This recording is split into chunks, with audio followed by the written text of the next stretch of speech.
Now you've heard me talk about king safety. One last point. Whenever you have a principle that you want to use, you also want to think about how to prevent your opponent from using those ideas. So you want to develop while preventing your opponent from developing.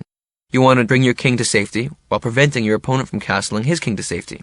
You want to control the center while preventing your opponent from controlling the center.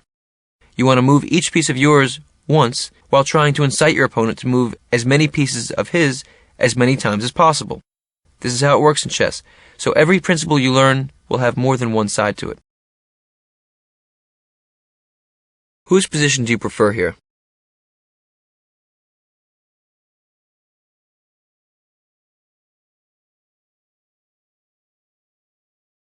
Very good. It turns out that white is better, because the weak king is quite important. There is no forced win, but white has a lot of factors working to his advantage. Whenever you look at a chess position, the first thing you should do is notice the material differences. Begin with the pawns. Count them. Here you see black has 7 pawns and white has 6, so black's up a pawn. Then move to queens. Both sides have queens. Rooks. Both sides have 2 rooks. Bishops.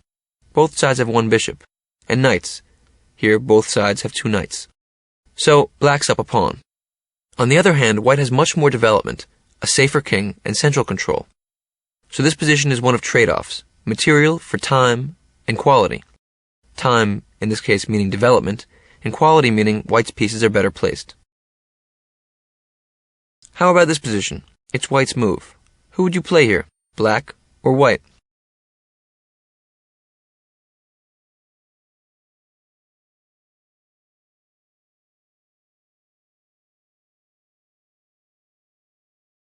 No, that's not quite it.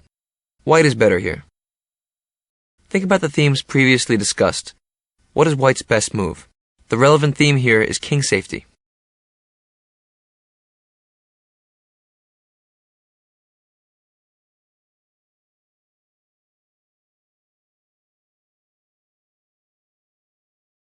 Good work.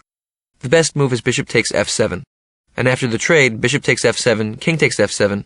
White can play, for example, knight e5 check, and white has an attack against the black king. And most important, black can never castle to safety because the king is already moved. This means that the king will be stuck in an open center for a long time, and it will be hard for black to continue development because the rooks will be penned in by a king stuck on f8 or e8. This is one of the main drawbacks to not having the king castled away. The rooks aren't connected, and so they can't play actively in the game. Winning chess games as you face off against tougher opponents isn't just about mating and winning material. Sometimes our goal is to gain a strategic advantage, like having a long-term developmental edge and a safer king. It's white to move here. Who do you think is better? Click on white or black.